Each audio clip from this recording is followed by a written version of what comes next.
आज आपको समझ में आएगा कि क्यों मोदी सरकार ने गुजरात फाइल्स को बैन किया है, बीबीसी की डॉक्यूमेंट्री को बैन किया है।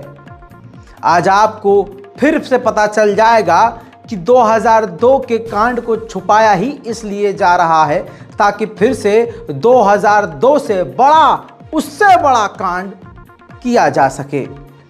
तस्वीरों के आधार पर बोलेंगे, सबूत के साथ बोलेंगे, हर चीज़ आपको दिखाकर बोलेंगे। इस वीडियो को कोर्ट के अंदर भी दिखाया जाए तो ये पूरी वीडियो खुद एक सबूत हो। इस रिपोर्ट को इस तरह से बनाया जा रहा है और अक्सर मेरी सारी रिपोर्ट्स इसी तरह होती हैं। बिना सबूत, बिना सोर्स, बिना तथ्य के आपके सामने हम कोई खबर ही नहीं रखते हैं। जैसा मैंने 10 दिन पहले कह दिया था, सुरेश चक्रवाणे गाली दे रहा है सीधा सीधा हमारे कोर्ट को, न्यायाधीश को और ललकार रहा है। सुप्रीम कोर्ट ने एक तल्ख टिप्पणी कर दी सुरेश चक्रवाणे के खिलाफ कि सुरेश चक्रवाणे पागल सांड की तरह, पागल बैल की तरह पगला गया। उसने धर्म की आड़ में तमाम हिंदू सीधे साधे लोगों को सड़कों पर लाकर खड़ा कर दिया। उनकी नरम भावनाओं के साथ खेलते हुए उनको नफरत के टब में डुबा दिया और उसके बाद खेल शुरू हुआ नफरत का। पूरे देश भर में सुरेश चक्रवाणे के समर्थन के नाम पर गैरकानूनी नारे, भड़काऊ भाषण, हेट स्पीच लगातार दी जा रही है और ये खुल्लम खुल्ला हो रहा है। सुरेश चक्रवाणे ने दिल्ली के जंतर मंतर पर भीड़ बुलाई, अपने समर्थकों को बुलाया और फिर से हिंदू राष्ट्र की कसम खाने के लिए लाखों लोगों को कॉल किया। इसके बाद इस रैली से पहले ही सुप्रीम कोर्ट ने यह कहा कि पुलिस हेट स्पीच को रोकने के लिए कदम उठाए और बयानबाजी के, हिंदू संगठनों के स्पीच के वीडियो रिकॉर्ड करे। दूसरी तरफ न्यायपालिका ने अपना सर पकड़ते हुए बेबसी भी जाहिर करी थी कि हम बार बार बोलते हैं लेकिन हेट स्पीच के खिलाफ कोई कदम नहीं उठाया जा रहा है। इन सब के बीच दोस्तों, न्यायपालिका को रौंदते हुए, संविधान को गरियाते हुए जंतर मंतर पर एक बार फिर से भारत की राजधानी दिल्ली में मोदी के इस नए भारत में मुसलमानों को कत्ल करने, मुसलमानों को काट देने, मार देने की बात की गई है। जेनोसाइड फॉर कॉल ओपनली, जी हाँ, बिल्कुल ओपन खुले मैदान में प्रदर्शन करते हुए जंतर मंतर पर सेंसिटिव इलाके में पुलिस प्रशासन के सामने एक बाबा ने वही काम किया जिसके लिए भारतीय जनता पार्टी ऐसे बाबाओं को अपने सर पर बिठाती है। मेरे दोस्तों, चलिए आपको कुछ अंश सुनाते हैं जो हेट स्पीच में सीधा आते हैं। सलाम, नमस्ते, सत श्री अकाल। मैं हूं रजा और आप देख रहे हैं रजाग्राफी नेशनल प्राइम टाइम। ये रिपोर्ट आप देख रहे हैं और अब शुरू करेंगे सबूतों का खेल। ये देखिए, ईसाइयों ने कहा तोड़ो बांटो राज करो, मुसलमानों ने कहा काटो मारो। अरे भाई, तुम कब काटोगे मारोगे? जब तुम सब मर जाओगे। कब मारोगे? अरे ईसाई मुसलमानों को कब मारोगे? ईसाई मुसलमानों को कब मारोगे? जब खुद मर जाओगे।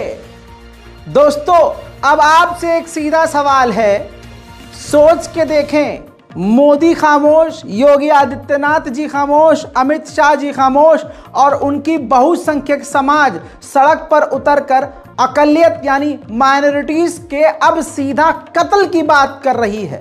मुर्दा और बेगैरत हो चुके मुसलमान पूरी तरह से खामोश पड़े हुए हैं। अब तो वो हाल बना दिया है, करो या मरो। इसके बावजूद संविधान का इस्तेमाल खुद मुसलमान नहीं कर रहा। न कोई मुस्लिम संगठन उठकर आवाज़ उठाते हैं। उसी जंतर मंतर पर जाकर मुसलमानों को भी अधिकार है नफरत के खिलाफ प्रदर्शन करने का, लेकिन किसी मुसलमान में हिम्मत नहीं है, किसी पार्टी में इतनी हिम्मत नहीं हो रही कि वो जाकर नफरत के खिलाफ मुसलमानों के साथ खड़ा हो। कोई आलिम दीन के, किसी भी उलमा की, किसी भी मुस्लिम संगठन की इतनी हिम्मत नहीं हो रही है कि मुसलमानों के कत्लेआम की बात दिल्ली के जंतर मंतर से, और वो भी जहां राष्ट्रपति और प्रधानमंत्री कुछ ही किलोमीटर दूरी पर रहते हैं, खुलेआम मुसलमानों और ईसाइयों के कत्ल की बात की जा रही है, कोई भी इन पर कार्रवाई नहीं की जा रही है। यह है मोदी का नया भारत। आगे देखिए। तुम्हारे पास क्या है जो मारोगे? इतनी सी चाकू है जो सब्जी काटते हो, वो चाकू से कुछ नहीं होने वाला। हथियार रखो। सुना, हथियार रखो। इतनी सी चाकू तलवार से कुछ नहीं होगा, सीधा हथियार रखो। और सुरेश चक्रवाणों को हथियारों में आप देख सकते हैं डूबा हुआ। हजारों तस्वीरें इसकी ऐसी मौजूद हैं जिसमें खतरनाक यानी विदेशी हथियार भी इनके पास मौजूद हैं। सोशल मीडिया पर बहुसंख्यक समाज के लौंडों की ऐसी तस्वीरें रील बनाते हुए वायरल होती हैं जिसमें वो हथियार चमकाते हैं। सोच के देखिए, इन नफरती चिंटुओं की भीड़ जो है हथियारों से लैस हो चुकी है और जंतर मंतर पर खड़े होकर फिर से ये बयानबाजी हुई है धर्म संसद के नाम पर किस तरह से अधर्म फैलाया गया और किस तरह से खुलेआम मुसलमानों के कत्ल की और मुसलमानों के खिलाफ हथियार रखने की बात कर दी गई है। कानून संविधान को ताक पर रख दिया गया है। मुसलमान सर खुजा रहा है, ईसाई नाक पोंछ रहा है और सोच रहा है कि नहीं नहीं छोड़ो, इससे ज़्यादा क्या ही होगा। अबे भारत की राजधानी दिल्ली में ये कांड हो गया। एक तरफ राष्ट्रपति भवन है और एक तरफ प्रधानमंत्री आवास है, उसी के कुछ ही किलोमीटर के अंदर ये हिंदू संगठन बोल गए तुम कुछ कर नहीं पाए, न तुम एफआईआर कर पाए, न तुम इन नफरत के खिलाफ खड़े हो पाए। और ये इतिहास गवाह है, जितना देर से तुम बोलोगे उतना ज़्यादा तुम्हारा नुकसान होगा। इन सबको एक तरफ रख दीजिए। ना मुसलमान को बोलने की ज़रूरत थी, ना ईसाई को बोलने की ज़रूरत थी। बोलने की ज़रूरत सख्ती से हमारे न्यायाधीश को थी, बोलने की ज़रूरत हमारे सख्ती से सुप्रीम कोर्ट को थी। लेकिन पहले ही बता चुका हूं कि सुप्रीम कोर्ट इनसे खुद पहले से ही डरा हुआ है। बिल्कुल गोली जो हमारे धर्म को, बहु बेटी को, गाय को, हमारे ग्रंथों को जो अपमान करे, हिंदू मान बिंदु का अपमान करे, हमारे मंदिरों को तोड़े, उसको तो मार ही देना चाहिए, छोड़ना नहीं चाहिए। कोर्ट में संविधान, अरे कोर्ट भी बिका हुआ है, कोर्ट भी बिका हुआ है। पैसे देख लें दोस्तों, सुन लें, बाबा जी ने कह दिया है कोर्ट भी बिका हुआ है। यानी सुरेश चक्रवाणी ने नफरत के कीड़ों के खिलाफ एक नरमी से जुमला बोल दिया तो आप ये देखें कि हथियार उठाने की बात कर दी गई, आतंक मचाने की बात कर दी गई, कत्लेआम मचाने की बात कर दी गई, हथियार घरों में रखने की बात कर दी गई।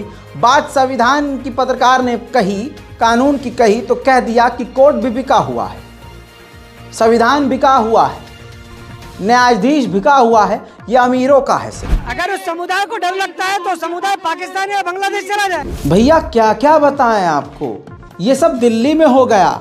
आप कहाँ से इस वीडियो को देख रहे हैं? लखनऊ से, पंजाब से, हैदराबाद से, गुजरात से, विदेश में कहीं बैठकर देख रहे हैं। आपको ये मैं बताना चाह रहा हूँ, ये भारत की राजधानी दिल्ली के सेंट्रल इलाके में बोला गया है। जंतर मंतर पे हज़ारों की भीड़ में, मीडिया के सामने, पुलिसकर्मियों के सामने, कानून के रखवालों के सामने बोला गया है। और चंद दिन पहले ही सुप्रीम कोर्ट ने बोला था कि जो नफरतिया स्पीच देते हैं, हेट स्पीच देते हैं, उस पर नज़र बना कर रखिए।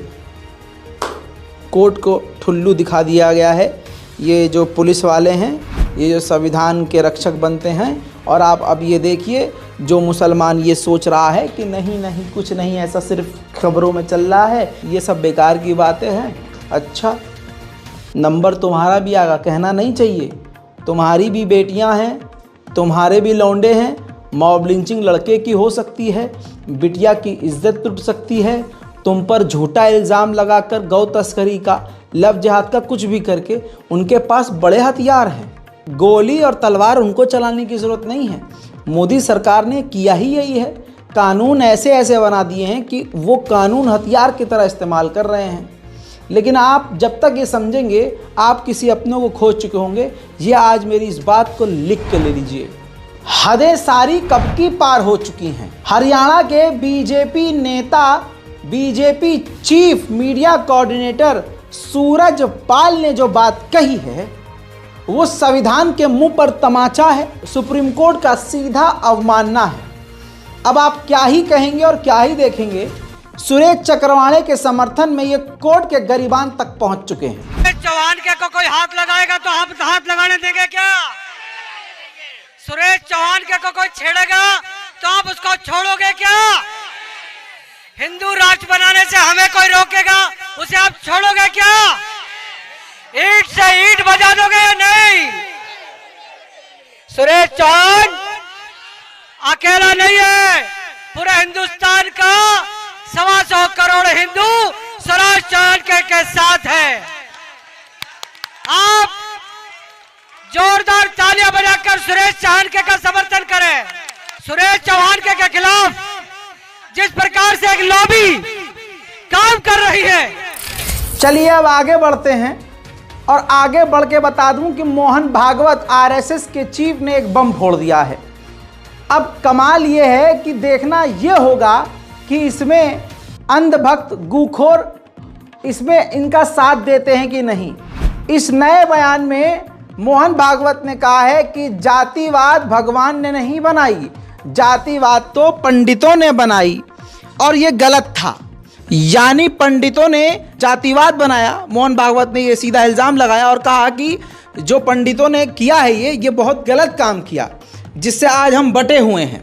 डिटेल में नहीं जाऊंगा, लेकिन आप समझिए सवाल वही है। मज़ेदार देखना ये होगा कि अब अंधभक्त किस तरफ खड़े होते हैं। हालांकि अभी कुछ ही दिन पहले अंधभक्तों की ही तरफ से मोहन भागवत पर ही एफआईआर करवाई गई है। किस मामले में करवाई गई है वो पिछली रिपोर्ट जाके देख लीजिएगा। अब आपको बताता हूं, मोदी सरकार जो नारा देती है असल में वो उल्टा होता है। ये भारत का बच्चा बच्चा समझ चुका है। इसी बीच में एक और नारा है डबल इंजन की सरकार। असल में वो डबल इंजन की नहीं, डबल फेस की सरकार है। अब इस तस्वीर को देखिए और सोचिएगा कि अगर इसकी जगह कोई मुसलमान होता तो क्या होता।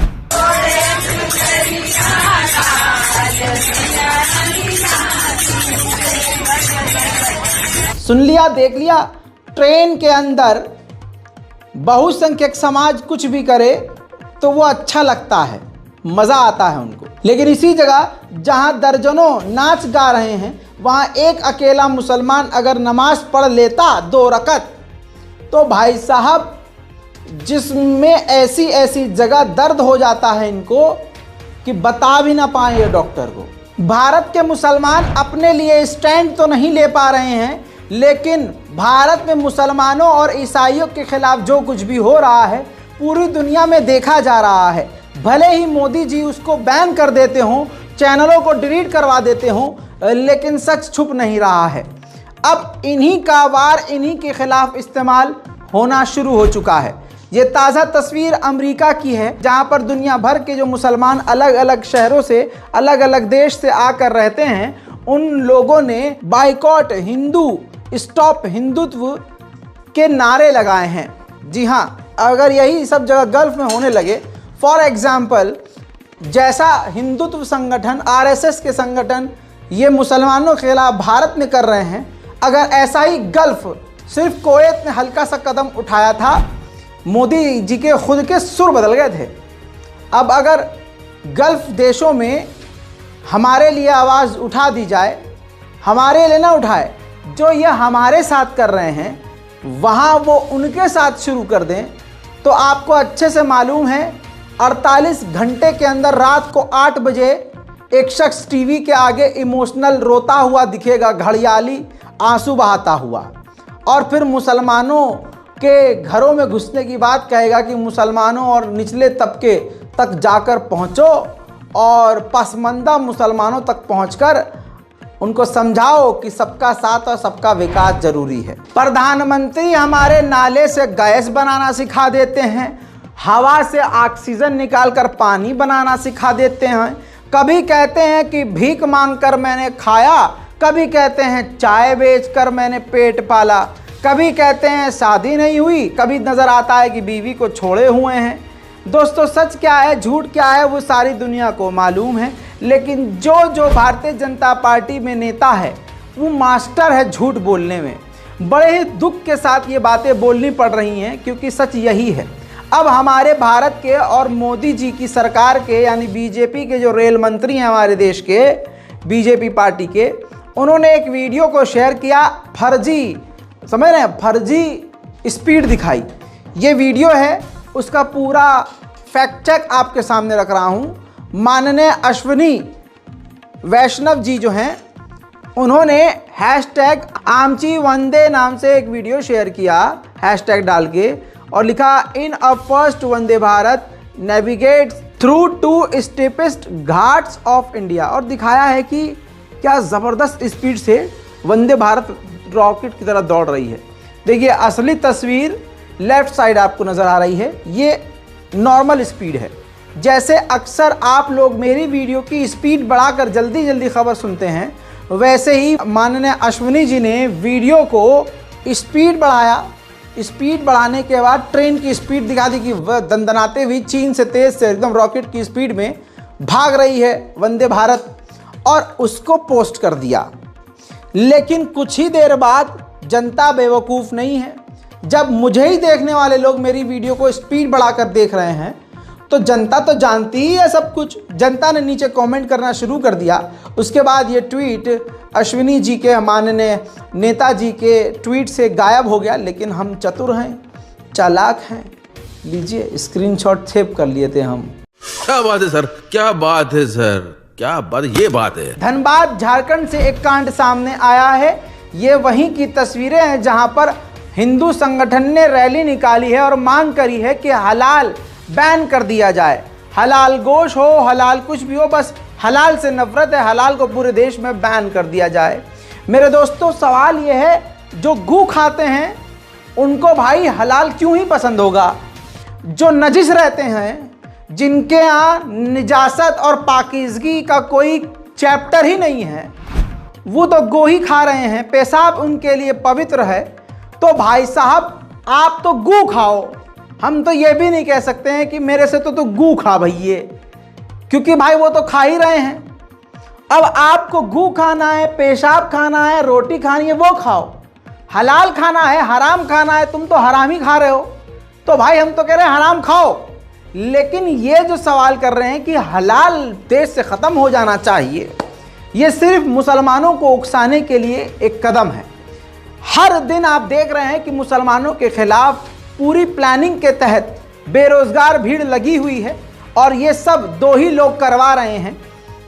जाहिर सी बात है, बीबीसी डॉक्यूमेंट्री से ऐसा खौफ खा गया अगला आदमी कि बीबीसी की इस डॉक्यूमेंट्री को बैन करवा दिया। जो डॉक्यूमेंट्री देख रहे हैं उनको गिरफ्तार करवा रहे हैं।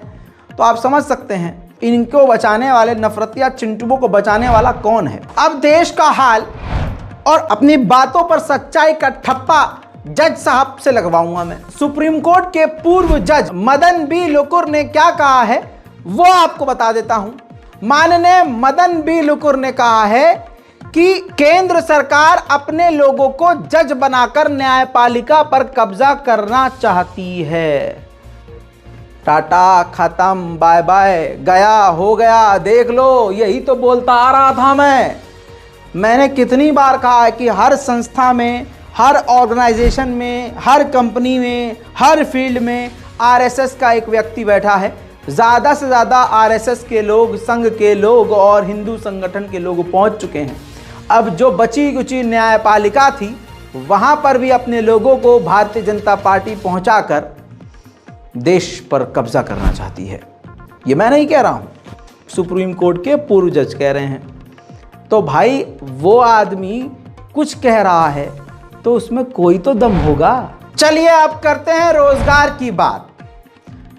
तो जिनका दिल टूटा है, जिनको प्रेम प्यार नहीं मिला है, जिनकी जिंदगी झंड है फिर भी घमंड है, अंडे कमजोर हैं, तो भाई साहब आप बड़े ही प्यार मोहब्बत से एक लाठी और एक भगवा रंग का गमछा गले में डाल के बजरंग दल में शामिल हो सकते हैं। वैलेंटाइन आ रहा है, झाड़ियों में, होटल में, कार के अंदर, हर कोने कोतड़े में छापा मारने का आपको ठेका मिलेगा और 150 रुपये की दिहाड़ी आपको मिलेगी।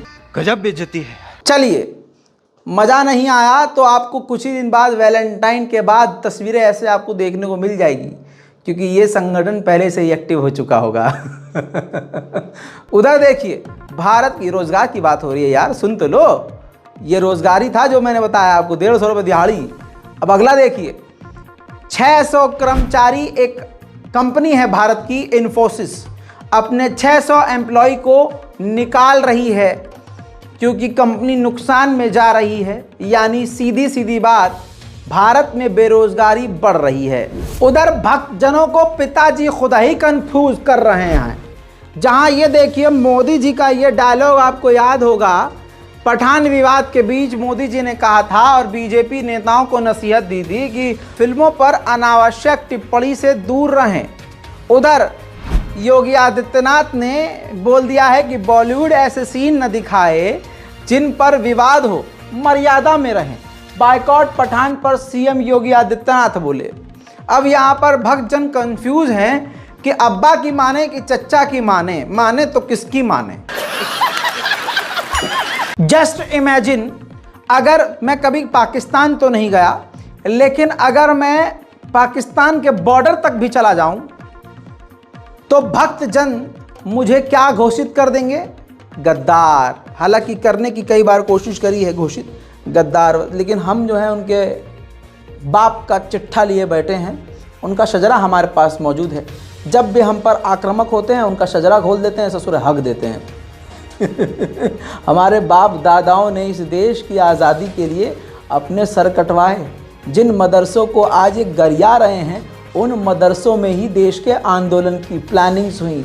जिन मौलवी लोगों को आज ये पकड़कर दाढ़ी पकड़कर JSR के नारे लगवाने की कोशिश करते हैं, उन्हीं मौलानाओं ने इस देश की आज़ादी के लिए अपने सर कटवाए। जब ये सब कुछ हो रहा था, हमारे बाप दादा ये कर रहे थे, तो ये संघ के जानवर जो हैं अंग्रेज़ों का चूतड़ चाट रहे थे। इस बात को याद रखिएगा। अब आगे सुन लीजिए, अगर मैं पाकिस्तान के बॉर्डर पे चला जाऊं तो ये मुझे क्या क्या कहते, लेकिन आप ज़रा इस लहबड़ा सुर को देखिए। ये देखिए, अब अंधभक्त इसको क्या कहेंगे? ससुर तुम तो गोबर को भी काजू समझ के खाते हो, तुम्हारा तो ये हाल है। ये देश का अपने आप को सबसे बड़ा नेशनलिस्ट घोषित करता है और पाकिस्तान के राष्ट्रपति और पूर्व प्रधानमंत्री के साथ ऐसी तस्वीरें मौजूद हैं जैसे इसके नाजायज़ बाप हों, समझ रहे हैं? और आप ये देखिए, परवेज़ मुशर्रफ के मरने के बाद, उनकी मौत के बाद इसने एक फ़ोटो पोस्ट किया है। बाकायदा लिखा है कि पाकिस्तान के पूर्व राष्ट्रपति जनरल परवेज़ मुशर्रफ की लंबी बीमारी के बाद मृत्यु। मेरी उनसे आखिरी मुलाकात दुबई में उनके आलीशान घर पर हुई थी। आदमी शरीफ नहीं था, लेकिन अपने आखिरी दिनों में बेबस ज़रूर हो गया था। आप ज़रा इस लाइन को जो इसने लिखा है, देश के तथाकथित पत्रकार और तथाकथित एक भांड किस्म के इंसान की लाइन पढ़िए। ये बंदा 1 साल पहले तक परवेज़ मुशर्रफ से दुबई में उनके आलीशान घर में जाकर मिल रहा था। संबंध इसके पाकिस्तान के राष्ट्रपति से ऐसे थे जिस परवेज़ मुशर्रफ की वजह से भारत के हज़ारों जवान मरे, हमारा बड़ा नुकसान हुआ। ऐसे इंसान से ये दांत चिहार के नकली राष्ट्रवादी पत्रकार लौड़ासुर वहाँ जाकर मिलता था। और आज उसके मरने पर, परवेज़ मुशर्रफ के मरने पर, उनकी फ़ोटो का इस्तेमाल करके अपने व्यूज़ बटोर रहा है। और गू खाने वाले ही इसको जाहिर सी बात है देशभक्त कहेंगे। अब ज़रा सोच के ये भी देखें, ऐसी ही तस्वीर अगर असदुद्दीन ओवैसी डाल देते या कोई मुस्लिम पत्रकार या मैं ही डाल देता, अजी भैया NSA लग जाता। मोदी जी खुद ही फ़ोन करते, भाई बहनों इस मोहम्मद रजा को जल्दी गिरफ्तार करो, ये देश के लिए बड़ा खतरा है। और ये खुलेआम जिसकी वजह से हमारे देश के जवानों का बड़ा नुकसान हुआ, हमने जवान अपने खोए, उसके साथ दांत चिहार के फोटो डाल रहा है। अब आते हैं अगले राष्ट्रवादी की तरफ, कनाडियन अक्षय कुमार। हालांकि कतर एयरवेज का अंधभक्तों ने बाइकॉट कर दिया था मेरे दोस्तों, याद होगा आपको। लेकिन उसी देखिए, ये देखिए वीडियो जारी किया है, उसी कतर एयरवेज के लिए अक्षय कुमार ने अपने पर्सनल अकाउंट से एक वीडियो शेयर किया है। अब ज़रा अक्षय कुमार के कदमों पर नज़र रखिएगा। ये देखिए, ये कनाडियन अक्षय कुमार भारत के नक्शे पर, भारत के ऊपर पैर रखकर चल रहा है। 150 करोड़ भारतीयों का ये अपमान है। और भारत को यही भारत माता कहते हैं, और माता के ऊपर कनाडियन अक्षय कुमार पैर रखकर आगे बढ़ गया। हालांकि आपको मालूम है वीएफएक्स है, लेकिन क्या यह अंधा है कि जब वीडियो रेंडर हुआ, फाइनल आउटपुट आया, तो तुमने ये क्यों नहीं कहा कि भाई साहब चीन पे मेरा पैर दिखा दो, है ना? चीन पर पैर नहीं रखवाया गया अक्षय कुमार से, पैर उसने भारत पर रखा। क्यों भाई साहब? सोच है भाई अपना अपना, क्योंकि अक्षय कुमार की जगह सैफ अली खान होता तो ऐसी ऐसी लोगों की ऐसी ऐसी जगह चुल मच जाती कि क्या ही बताएं आपको भाई साहब। भागेश्वर धाम बाबा के बारे में सभी लोग जान चुके हैं। वो पर्चे पर आपकी परेशानी और आपके रिश्तेदारों का नाम फेसबुक स्टाइल में लिख देते हैं। चमत्कारी इतने हैं कि अदानी को बता नहीं पाए कि भैया तुम यो मत खरीदियो, एनडीटीवी डूब जाओगे, मेरे पर्चे पे नाम आया है, ये नहीं बता पाए। मोदी जी से नहीं कह पाए मोदी जी अदानी का साथ छोड़ दो, ये अदानी डूबने वाला है, ये पर्चे पे नहीं बता पाए लिख के। अगर चमत्कारी होते तो देश के सबसे बड़े आदमी को, जिन लोगों का ये कहना है, उन्हीं लोगों का कहना है कि वो सबसे बड़ा देश का कर्ता धर्ता है, और उसी की वजह से दुनिया में भारत का नाम है अदानी की वजह से ही। तो भाई साहब वो जब डूबने वाला था तो इनके पर्चे पर कलम क्यों नहीं चला? लेकिन दैनिक भास्कर ने एक कांड खोला है, इन्वेस्टिगेटिव रिपोर्ट है। भागेश्वर धाम जैसा एक और बाबा था, सेम ऐसा ही, और ब्रह्मेश्वर धाम उजड़ा। ब्रह्मेश्वर एक अलग जगह है, तो देखिए टाइटल पे लिखा है कि ब्रह्मेश्वर धाम उजड़ा तब बड़ी भागेश्वर धाम की रौनक। धीरेन्द्र की तरह लवलेश भी लिखते थे पर्चे। रेप के एफआईआर के बाद उजड़ गया दरबार। इस रिपोर्ट को दैनिक भास्कर ने specially exclusive Sunday big story पर पोस्ट किया है। हालांकि मेरी इस रिपोर्ट के बाद गारंटी नहीं है कि वो मौजूद हो, क्योंकि हमारी रिपोर्ट के बाद उड़ा भी सकता है। लेकिन इस रिपोर्ट के मुताबिक बताया गया है कि ये जो लवलेश तिवारी नाम के ये जो बाबा पहले वाले थे, जो काफ़ी कम उम्र के हैं, लगभग 20 साल के, उनकी कहानी इसके अंदर लिखी हुई है। कहानी आपके सामने है, लेकिन मेरी आवाज़ पर ध्यान दीजिए। बीते 1 साल में आपने भागेश्वर सरकार के दिव्य दरबार और चमत्कारों की कई कहानियां सुनी होंगी या सोशल मीडिया पर देखी होंगी। भागेश्वर धाम में अब देश भर के लोग पहुंच रहे हैं। मंगलवार और शनिवार को तो यहाँ इतनी भीड़ होती है कि पैदल चलना भी मुश्किल हो जाता है। 1 साल पहले यहाँ इतनी भीड़ नहीं आती थी। ये भीड़ होती थी ब्रह्मेश्वर धाम में। साल भर पहले तक भागेश्वर धाम से सिर्फ 7 किलोमीटर दूर टपरियन गांव में बालाजी मंदिर में एक और दरबार लगा करता था। यहाँ भी लाल पीले काले रंग के कपड़ों में नारियल बांधकर अर्जी लगाई जाती थी। सैकड़ों भक्त आते थे। प्रसाद और फूलों की दुकान सज जाती थी। मंगलवार और शनिवार को ब्रह्मेश्वर धाम में लगने वाले दिव्य दरबार में वैसे ही कथित चमत्कार होते रहते थे जो अब भागेश्वर धाम में हो रहे हैं। 20 साल के पीठाधीश्वर लवलेश तिवारी भी 26 साल के धीरेन्द्र कृष्ण शास्त्री की तरह ही लोगों के मन की बात पर्ची पर लिख दिया करते थे। आसपास के लोग खुश होते थे।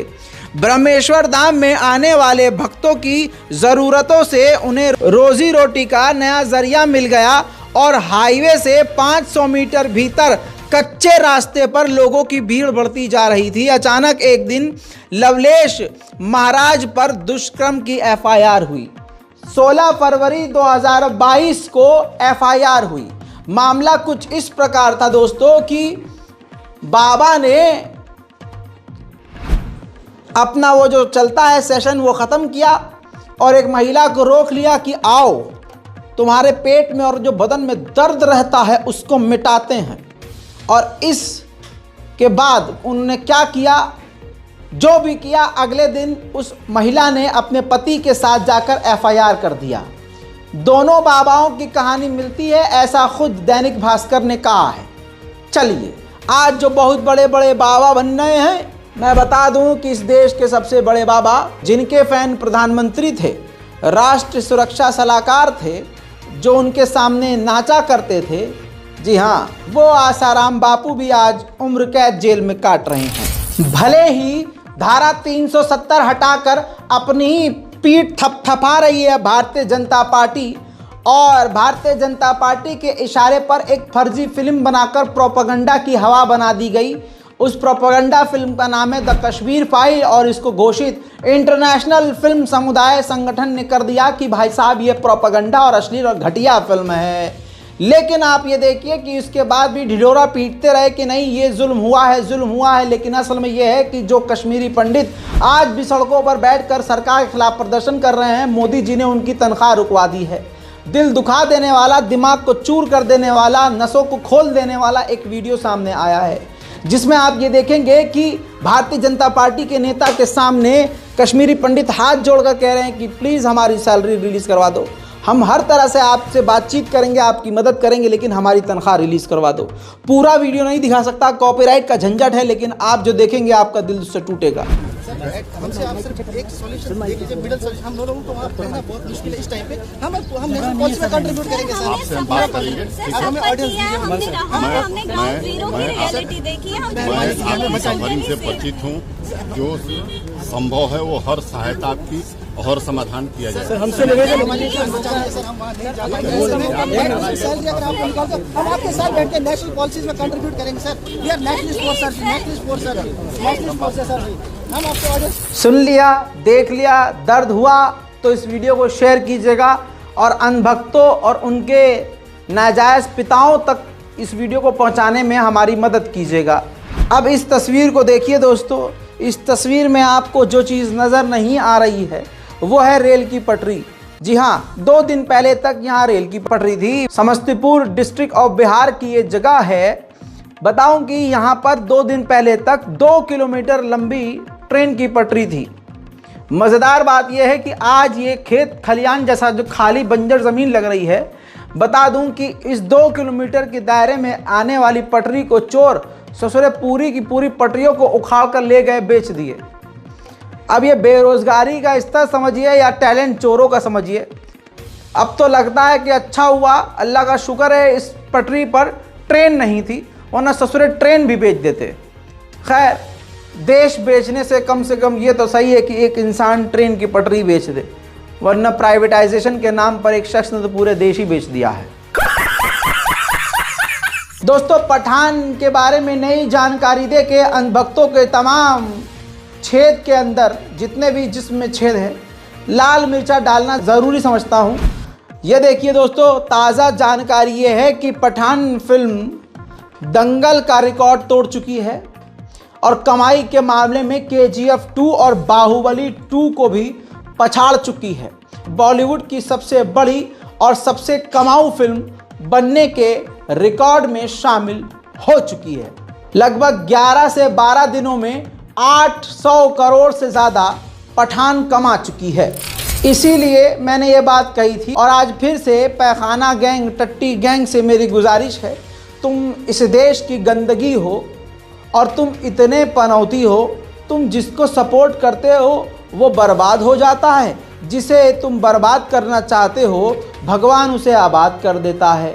तो अपने छेदों को चेक करो, अपने कुकर्मों को चेक करो और घू खाने की जो आदत है उसको कम करो, ताकि आगे आने वाली ज़िंदगी थोड़ी सी तुम्हारी आसान हो। अब देखिए, अपनी ही बात को सही साबित कर दूं, सुरेश चक्रवाणे ने ट्विटर पर एक पोल डाला जिसमें वो माननीय मोदी जी को प्रधानमंत्री के रूप में दोबारा देखने के लिए प्रोपेगेंडा चलवाने वाले थे और उन्होंने वोटिंग करवाई। हिंदू सभी लोगों को, ऑब्वियसली उनके अकाउंट पर किस तरह के लोग हैं, कैसे कैसे लोग हैं अब जानते हैं, सबने मोदी जी को वोट दिया और उसको लग रहा था कि पोल ऐसा आएगा जिसमें मोदी जी 80% से जीतेंगे और बाकी तो टक्कर में नहीं होंगे। लेकिन जैसा मैंने आपसे अर्ज़ किया, ये इतने बड़े पनौती हैं ससुरे, जिस पर हाथ रखते हैं वो पत्थर हो जाता है, बर्बाद हो जाता है। ये देखिए ससुरे, उसी के पोल की रिज़ल्ट ये है, नरेंद्र मोदी 45% पर अटक गए, राहुल गांधी जीत गए। राहुल गांधी इसी के पोल में 50% हो चुके हैं। और जब तक आप ये वीडियो देख रहे होंगे, हो सकता है ये ससुरा जो है, क्योंकि माफी वीर है तो डिलीट करके फरार भी हो सकता है। वैसे इसके मुंह पर गोबर पड़ चुका है, लेकिन इसके मुंह पर गोबर पड़ना भी गोबर का अपमान है, क्योंकि गोबर में भी कहीं ना कहीं खूबसूरती नजर आ ही जाती है कभी कभी। लेकिन इन भाई साहब का मुंह ऐसा लगता है जब भी मुंह खोलेंगे नफरत ही बोलेंगे। उधर मोदी जी ने जिस चीज़ को बैन किया वो चीज़ सबसे ज़्यादा हिट हो गई। पठान के बाद बीबीसी डॉक्यूमेंट्री हिट हो गई।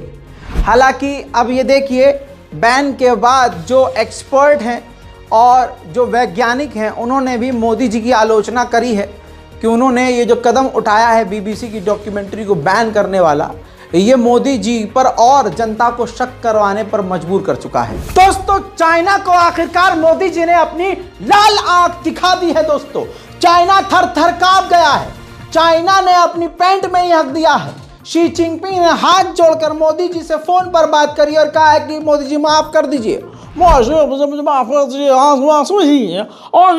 होगा, हम गलती हो गई है, हम आप काम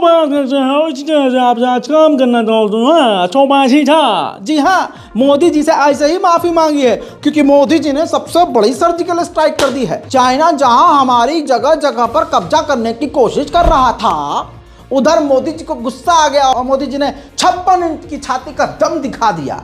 जी हाँ, 232 चाइनीज ऐप को मोदी जी ने दोबारा से बैन कर दिया। जी हाँ यार, मैं कहता हूँ यार, तुम मोदी पे भरोसा नहीं करते। अब हमारे मोदी जी से एक्सपर्ट कोई है ही नहीं। मोदी जी हथियार से वार नहीं कर रहे हैं, मोदी दिमाग से खेल रहे हैं। दिमाग,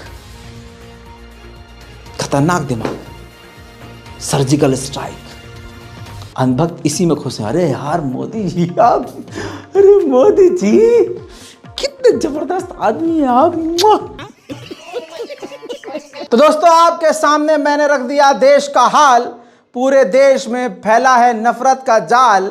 नफरतिया चिंटू कर रहे थे कल तक बाइकॉट पठान। ससुरी हिट ऐसी हुई कि भक्तों की फट गई।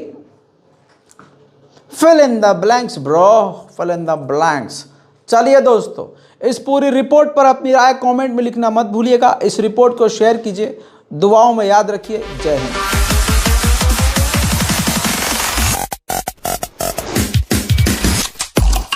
तेरा बाप आया।